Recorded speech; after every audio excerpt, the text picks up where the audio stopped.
तस्मै श्रीगुरवे नमः। શ્રી સંસ્કાર સ્કૂલ વઢવાણ ઓનલાઈન એજ્યુકેશનમાં આપ સૌનું સ્વાગત છે। આજે આપણે ધોરણ 4ના ગુજરાતી પાઠ્યપુસ્તકનો 13મો પાઠ પંખીઓએ પાણી પાયું વાંચીશું। આ એક વાર્તા છે। તમને વાર્તા સાંભળવી ગમે છે ને? લખી છે કરસનદાસ લુહારે। એક હતો છોડ, સાવ નાનો એવો, માંડ માંડ દેખાય। ઘણા ઢોર એની પાસેથી પસાર થઈ જાય પણ કોઈને ખ્યાલ ન આવે।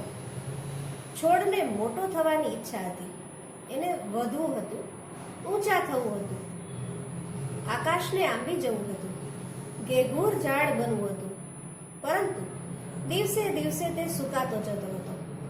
એને માંડ 2-4 પાંદડા બેઠેલા। એક બકરીનું ધ્યાન ગયું, તે પાંદડા ખાઈ ગઈ।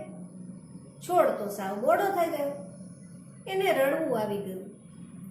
એક દિવસ એક પંખી ઉડતું ઉડતું આવ્યું, આવીને છોડ પર બેઠું। છોડ એનો ભાર ખમી શક્યો નહીં, વળી ગયો।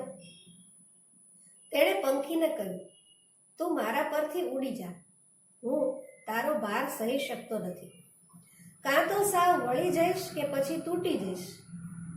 એક પંખી ઉડીને નીચે આવ્યું, છોડની સામે બેઠું। એણે છોડને પૂછ્યું, તું કેમ સાવ દુબળો પાતળો અને નીચો છે? તારામાં લીલાશ કેમ નથી? તારા પાંદડા ક્યાં ગયા? છોડને આજ સુધી કોઈ આવું પૂછ્યું ન હતું। છોડ કહે, હજી હું નાનો છું, ઘણા દિવસ ગયા પણ હું વધી શક્યો નથી। કેટલાય દિવસથી તરસ્યો છું, મારા મૂળ પાણી વિના અકળાઈ રહે છે, મને કોઈ પાણી પાતું નથી। મારા 2-4 પાંદડા હતા તે પણ બકરી ખાઈ ગઈ। છોડ પર પંખીને દયા આવી, તે ઉડ્યું। દૂર એક તળાવ હતું, ત્યાં પહોંચ્યું। એણે પોતાની નાનકડી ચાંચમાં એકાદ ટીપું પાણી લીધું, પછી ઉડતું ઉડતું છોડ પાસે આવ્યું। ચાંચમાંનું પાણીનું ટીપું છોડના મૂળમાં ઠાલવી દીધું, પણ છોડને કંઈ અસર ન થઈ। એક ટીપા પાણીથી શું મળે? લાંબા સમયની તરસ હતી। પંખી બધી વાત સમજી ગયું ને ત્યાંથી પાછું ઉડ્યું। ઉડતું ઉડતું એક ઘેઘૂર ઝાડ પર પહોંચ્યું, ત્યાં પંખીઓનું મોટું ટોળું બેઠું હતું। પંખીઓના ટોળાને એણે તરસ્યા છોડની વાત કરી। સૌ પંખી સંમત થયા, બધા પાંખો ફફડાવતા ઉડ્યા, તળાવના કિનારે ઉતર્યા। સૌએ પાણીથી ચાંચો ભરી લીધી, પછી પેલું પંખી આગળ ને ટોળું પાછળ, જાય ઉડ્યા। જ્યાં પેલો છોડ ઊભો હતો ત્યાં સૌ ઉતર્યા। બધા પંખીઓએ પાણી ભરેલી ચાંચો છોડના મૂળમાં ખાલી કરી દીધી। આવા 10-15 ફેરા કર્યા ને છોડના મૂળને બરાબર પાણી મળ્યું। એની લાંબા વખતની તરસ છીપાઈ, છોડને ઓળકાર આવ્યો। પછી તો દરરોજ પંખીઓનું ટોળું આવે ને તળાવમાંથી પાણી લાવીને છોડને પીવડાવે। દિવસો અને મહિનાઓ સુધી પંખીઓએ આ કામ કર્યું। ચાંચમાં પાણી લાવીને છોડને પાયું। છોડ લીલોછમ થયો, છોડ વધવા લાગ્યો।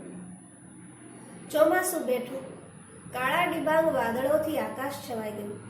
ધોધમાર વરસાદ પડ્યો, આખું ચોમાસું મન મૂકીને વરસ્યું। છોડને તો બસ આટલું જ જોઈતું હતું। આમ ઘણા ચોમાસા છોડ પર વરસ્યા, વર્ષો ગયા। આજે એ છોડ મોટું ઘટાદાર ઝાડ થઈ ગયું છે। પંખીઓનું ટોળું દરરોજ ઝાડ પર આવીને બેસે છે, ગીતો ગાય છે, ઝાડ ખુશ થઈ જાય છે। ડાળીઓને ડોલાવતું પાંદડા રણજણાવે છે। એક દિવસ સાંજના સમયે આકાશમાંથી એક વાદળી આવી ને ઝાડની ડાળી પર બેસી ગઈ। ઝરમર ઝરમર વરસી ઝાડ નાઈ રહ્યું। વાદળી કહે, કેમ ઝાડ દાદા, ભર ઉનાળે મેં તમને નવડાવ્યા ને?